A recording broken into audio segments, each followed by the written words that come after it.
Hello again. Another book review, this time on a book by Joyce Appleby. While the first book review is rendering behind me, I thought I would take this opportunity to keep talking. Joyce Appleby, who lived from 1929 to 2016, was president of both the Organization of American Historians and of the American Historical Association in the 1990s. She had worked as a magazine writer in New York between her undergraduate career and graduate studies more than a decade later, which helps to explain her very readable style of writing. Appleby was a specialist in the historiography and the political and economic thought of the early Republic period in America. She wrote books like Inheriting the Revolution, The First Generation of Americans in 2000, and The Relentless Revolution, A History of Capitalism in 2010, in addition to editing a book about Thomas Paine's writing in 2005. The book that I want to cover today is Capitalism and a New Social Order, the Republican Vision of the 1790s, which she wrote in 1984. And it was a series of lectures, the Phelps Lectures, I believe. She begins these lectures with an anecdote about an 1865 attempt to create a Cambridge University lectureship in American Studies. It was defeated, she says, because the Dons feared the republicanism that undergraduates might spread among the general public at a time when British republicanism in the form of the Reform League was particularly unsettling to the ruling class. Richard Cobden remarked that no Oxford or Cambridge undergraduate could have pointed out Chicago on a map, even though it was a city that indirectly fed 1 million Englishmen. Appleby shares with Cobden a sense of the importance of the economic facts that was probably lacking among educated Englishmen in 1865. She argues in these lectures that both the facts of economic change and the revolutionary changes in economic thinking pioneered by Adam Smith and others were more legitimately the property of Jeffersonian Republicans than they were of Hamiltonian Federalists. In spite of a tradition that would cast Jefferson as an anti-capitalist agrarian, Appleby says that the real division was between a party that looked forward, with Smith and Jefferson, to progress based on natural, rational self-interest, rather than a backward-looking classical republicanism. She doesn't mention John Adams, but this seems to fit him like a glove. A classical republicanism that believed in a virtuous, in the old sense of politically disinterested elite that was needed to balance the power of the interested Democratic majority. This classical republicanism, she implies, was based on a no longer valid zero growth and therefore zero sum economy. Suspect in Europe, this Hobbesian and Malthusian vision was completely invalid in the US, where the frontier stood Ricardo's iron law of rents and wages, she says, on its head. An interesting element of Appleby's argument is that she's talking about intellectual history, really, not economic determinism, the way many economic historians do. While she acknowledges the influence of material changes, she is really interested in, as she says, the ideas that joined a group of established elite reformers to a network of political interlopers, resulting in the Jeffersonian Revolution of 1800. Appleby doesn't completely sustain this point, I think, especially in the sense that she doesn't really identify the chicken and the egg. But it's her characterization of the Federalists as upholders of the mainstream tradition that's most interesting. The Federalists, she says, never lost their posture of protecting known truths about civil society. They knew that it was their opponents who were treading unfamiliar paths, and they appealed to history and common sense to prove them wild visionaries. The problem, of course, was that something was really happening that changed the game, and their opponents had a better grasp of it than the Federalists did. But that may be more because they were conservatives than because they were elitists, a function more of nostalgia than of ideology. Classical theory, Appleby says, emphasized that civil society was fragile, that there were two orders of men, the talented few and the ordinary many. And a properly balanced constitution would balance the powers of these two groups. While she admits that there was a large bulge in the center of the social pyramid, Appleby suggests that the economic security, stability, and well-being of the great majority of colonists permitted resistance to turn into rebellion and revolution. A desperate, violent, striving mob, she implies, would have pushed the middle class toward the British. Appleby makes an interesting observation about the use of words whose meanings have changed over time. Liberty, she said, had three intellectual contexts, and the one we're most familiar with today, liberty as personal freedom, was the one American colonists would have been least focused on, at least until 1776. Before the Revolution, she says, liberty more often referred to a corporate body's right of self-determination. This distinction seems to blur the difference between the individual versus group rights on the one hand, and political versus economic concerns on the other.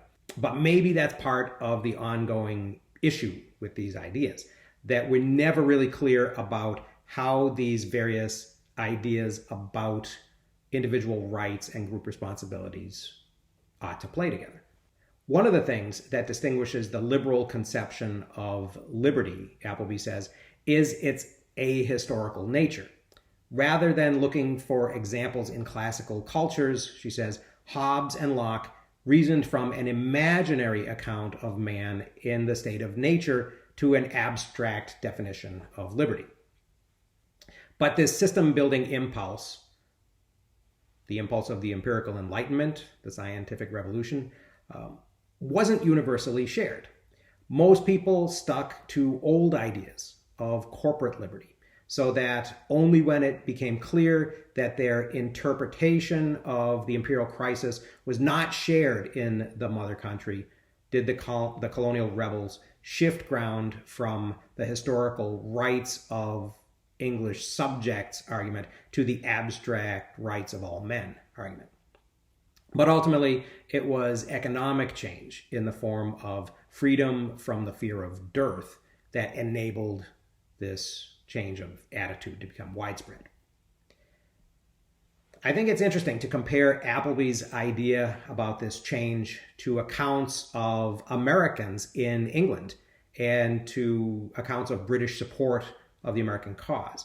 But she moves quickly on to the next chapter to discuss the intellectual development symbolized by Adam Smith's Wealth of Nations, which of course was written in the same year as the Declaration of Independence. The actual round of economic activities in early modern England, she says, was not at all suggestive of uniformities. But despite its evident diversity, the newly extended commercial system nonetheless suggested order to those who observed and analyzed it. But did the urge to systematize and to depersonalize economic laws really originate with Smith and Ricardo's observations of British commerce, or with a zeitgeist that influenced intellectuals across a wide range of disciplines to seek more global, scientific, and ironically non-empirical a priori regularity in the face of increasingly diverse and often confusing data? The new economic system, I almost want to say economic ideology, had a couple of hurdles that it needed to get over. For example, self-interest could only be accounted socially benign, Appleby says, if it could be demonstrated that all this incessant striving after private ends did not lead to chaos, but in fact to social optimization. Other standards of value and motivations for action had to be ignored or subordinated to those reflected by the only measurable quantity, money.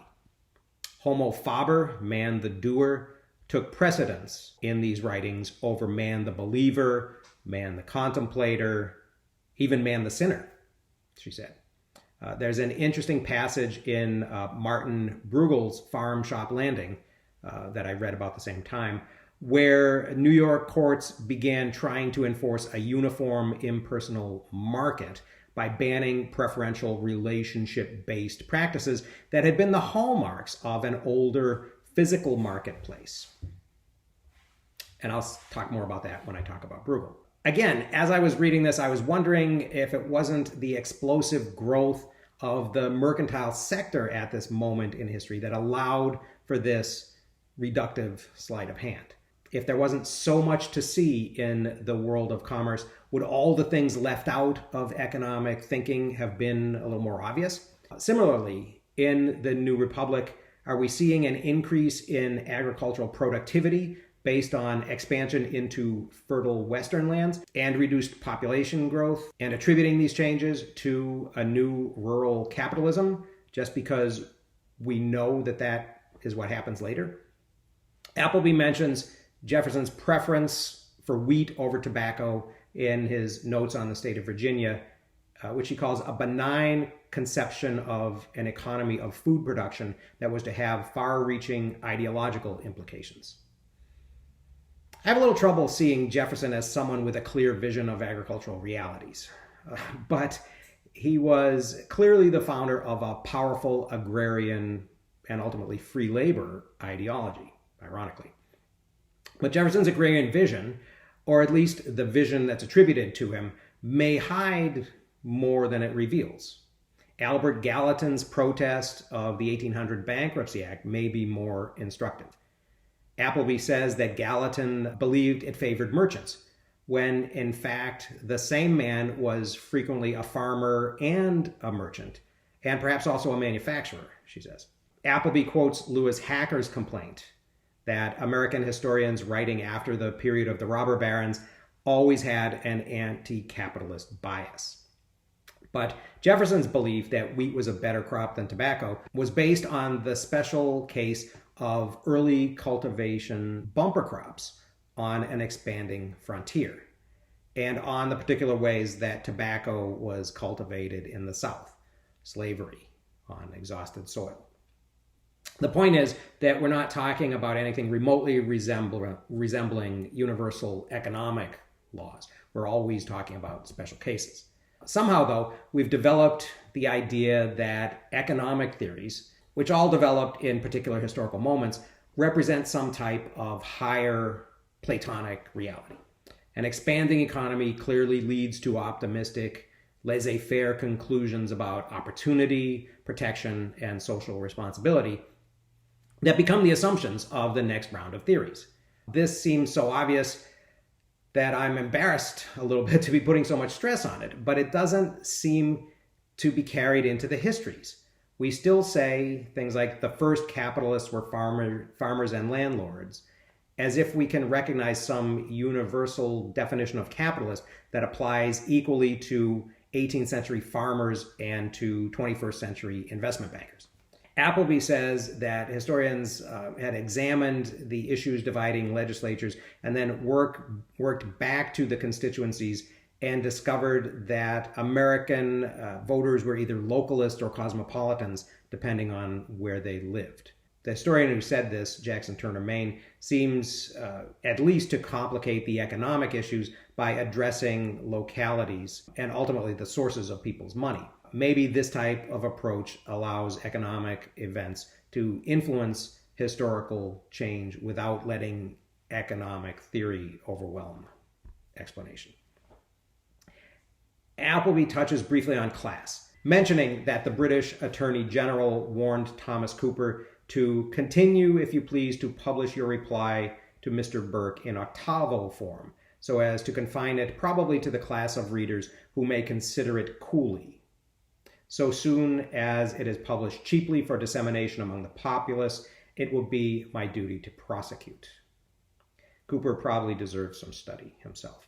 British and American conservatives find themselves side by side in Appleby's conclusion. Alexander Hamilton called the belief that commerce might regulate itself a wild speculative paradox.